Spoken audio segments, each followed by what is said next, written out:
இப்போ மூடி வைக்க வேண்டாம்.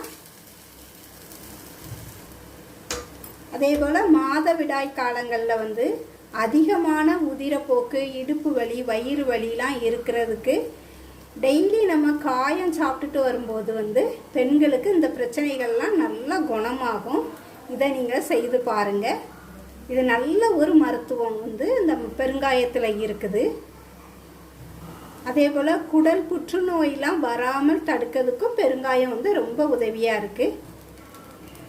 இப்போ நல்லா வெந்துட்டு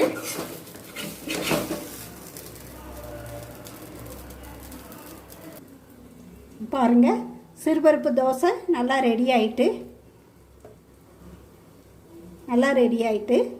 நல்லா டேஸ்ட்டாக இருக்கும்.